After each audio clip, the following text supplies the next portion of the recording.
Ciao a tutti e benvenuti a un nuovo episodio di Podcast Italiano Principiante, un podcast per chi ama l'italiano e vuole imparare la lingua attraverso l'input comprensibile, quindi attraverso l'ascolto di storie, riflessioni e conversazioni facili e interessanti. 2 settimane fa abbiamo parlato delle barzellette italiane. Se non hai ascoltato quell'episodio, ti consiglio di recuperarlo. Oggi parliamo di qualcosa di molto simile. Parliamo dei colmi. Se il tuo livello è quello di un principiante, forse non hai mai sentito questa parola. Ma non ti preoccupare, perché in questo episodio scopriremo insieme cos'è un colmo, come si crea e qual è il suo scopo. Prima di iniziare, ti ricordo che troverai la trascrizione con il glossario di questo episodio sul sito podcastitaliano.com. Queste risorse ti aiuteranno a capire perfettamente ogni parte di questo episodio, ogni parola e costruzione che magari non conosci. Il link è nelle note di questo episodio, quindi vai a dare un'occhiata. La trascrizione è super utile, ti consiglio di usarla. Iniziamo, buon ascolto.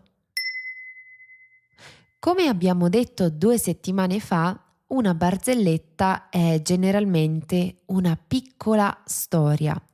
Ha un inizio, uno sviluppo e una conclusione con un colpo di scena finale che fa ridere.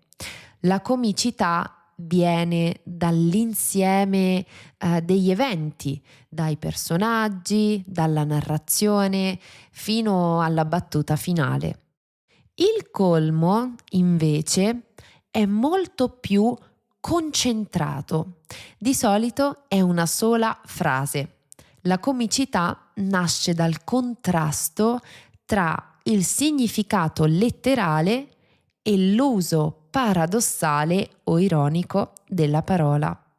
È un gioco semantico perché il divertimento non sta in quello che accade nello sviluppo della storia, ma nel significato delle parole stesse. Si tratta di un gioco di parole. Per esempio, un colmo classico potrebbe essere: qual è il colmo per un pizzaiolo? Avere una figlia che si chiama Margherita e che fa la capricciosa. Vediamo di capire insieme questo colmo. Un pizzaiolo è una persona che prepara le pizze.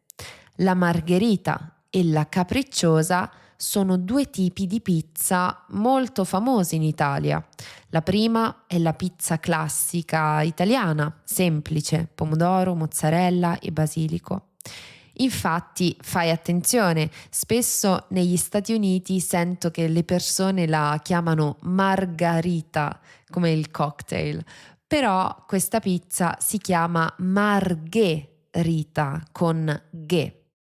La capricciosa anche è un tipo di pizza, più ricca e piena di cose, prosciutto, funghi, carciofi, olive, eccetera. Il colmo qui gioca con 2 significati diversi. Margherita è sia un nome di persona, un nome femminile comune in Italia, sia il nome di una pizza. Allo stesso modo, capricciosa significa 2 cose.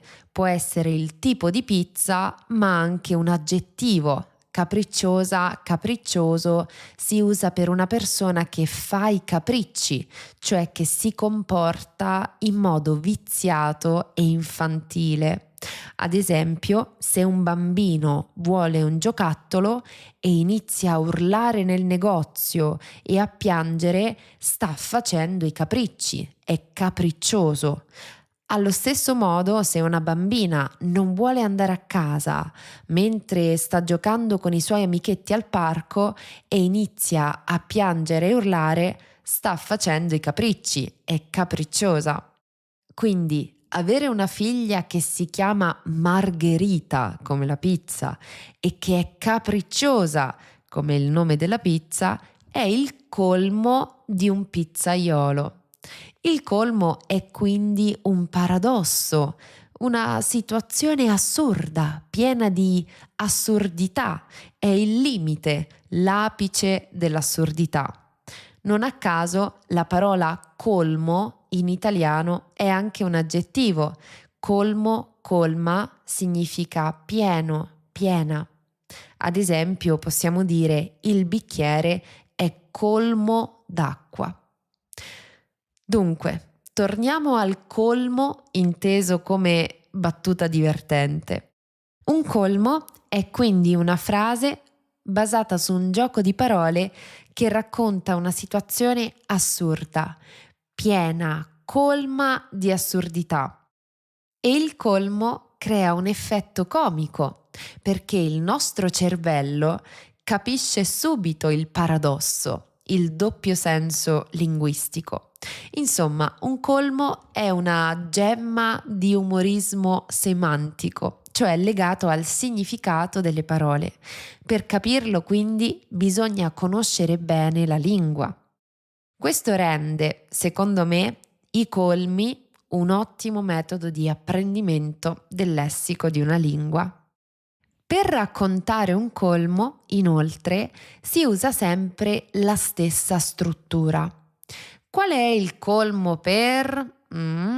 E poi si dice il colmo, cioè il gioco di parole. Adesso voglio dirti 10 colmi italiani classici, spiegandoli uno per uno, così capirai meglio come funzionano i colmi e perché fanno ridere. Sei pronto o pronta? Questo è il momento di usare la trascrizione. Qual è il colmo per una disoccupata? Chiamarsi Assunta. Assunta è un nome italiano da donna, ma in italiano essere assunta significa anche essere presa, essere scelta per un lavoro. Quindi è ironico che una disoccupata, cioè una persona che non lavora, che non ha un lavoro, si chiami assunta. Qual è il colmo per un eschimese? Prendere delle decisioni a caldo. Gli eschimesi vivono in luoghi freddi, quindi a caldo è un paradosso. L'espressione a caldo significa anche di impulso, senza riflettere. Quindi è ironico che un eschimese che vive in un luogo freddo prenda una decisione a caldo, cioè impulsivamente. Qual è il colmo per un gorilla? Entrare nel Guinness dei primati.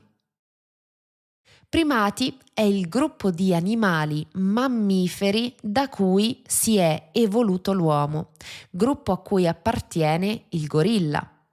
Ma primati è anche il nome del famoso libro Guinness World Records, cioè Guinness dei primati. Quindi è un paradosso il fatto che un primato, cioè il gorilla, entri nel Guinness dei primati. Qual è il colmo per un'aquila reale? Essere finta. L'aquila reale è un tipo di aquila molto grande. Proprio il tipo di aquila si chiama reale. Se qualcuno ha un peluche o un pupazzo di questo tipo di aquila, che quindi non è vera, reale, viva, ma finta, magari di legno o di stoffa, è paradossale, perché è un'aquila reale, ma non reale, perché è finta. Qual è il colmo per un astronauta? Avere gli occhi fuori dalle orbite. Le orbite sono sia quelle dei pianeti sia le cavità degli occhi. Credo che questo sia abbastanza chiaro. Qual è il colmo per due divorziati americani? Essere Stati Uniti. Stati Uniti ovviamente fa riferimento agli Stati Uniti d'America, perché loro sono americani, ma anche al fatto che una volta la coppia era unita, i due stavano insieme. L'hai capita? Qual è il colmo per un diavolo? Avere una vita infernale.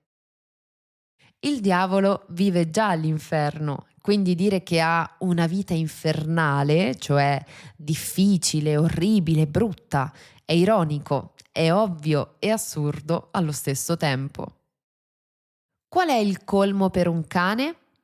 Avere una bella gatta da pelare.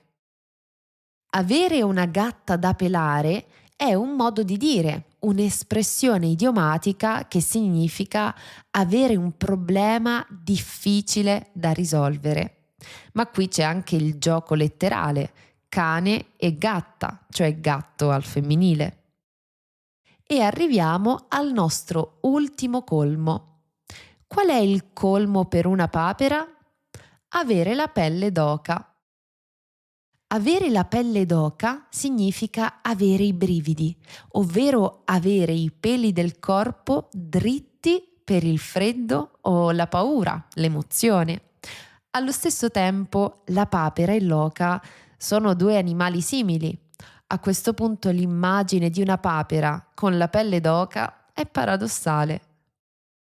Come vedi, i colmi funzionano sempre quando c'è un gioco di parole che indica un paradosso, un'esagerazione o una contraddizione. Sono diversi dalle barzellette. Qui bastano poche parole, una sola frase, e il gioco di parole fa subito effetto. I colmi sono semplici, immediati e facili da ricordare e per questo possono essere usati anche dagli studenti di italiano per esercitarsi con il linguaggio e il senso dell'umorismo. Ora, un piccolo esercizio per te che mi ascolti. Cerca su Google colmi italiani e leggine qualcuno. Ora che sai come funzionano, vedi se riesci a capirli. Prima di concludere, poi, voglio chiederti una cosa. Nella tua lingua esistono giochi di parole simili ai colmi italiani? Come li chiamate? Non so se esiste una traduzione. Un'altra cosa interessante che ti dico, prima di salutarti, è che in italiano c'è anche un'espressione con la parola colmo.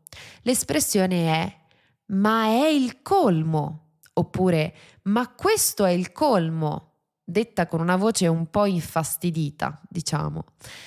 La usiamo quando succede qualcosa di paradossale che ci sorprende e ci irrita, cioè ci fa arrabbiare.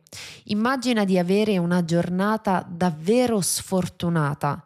Perdi il treno, dimentichi a casa le chiavi e all'improvviso inizia a piovere. Fortunatamente hai portato l'ombrello, ma quando lo apri scopri che l'ombrello è rotto. Quindi dici, ma questo è il colmo! Cioè piove e anche se tu hai portato l'ombrello è rotto. È assurdo, incredibile e quasi paradossale, no? Quindi attenzione, questa è un'espressione automatica che usiamo di solito per commentare situazioni incredibili, fastidiose e paradossali. E con questo è tutto per oggi. Hai imparato che cos'è un colmo, ma anche che questa parola può essere usata come aggettivo col significato di pieno e anche in un'espressione idiomatica che si usa davanti a un brutto paradosso. Spero che questo episodio ti abbia fatto sorridere, ti abbia insegnato qualcosa di nuovo sull'italiano e ti abbia incuriosito sull'arte dei colmi italiani. Io ti saluto, ti ringrazio per l'ascolto e ti invito a commentare anche condividendo un colmo carino che trovi online. Grazie ancora e alla prossima!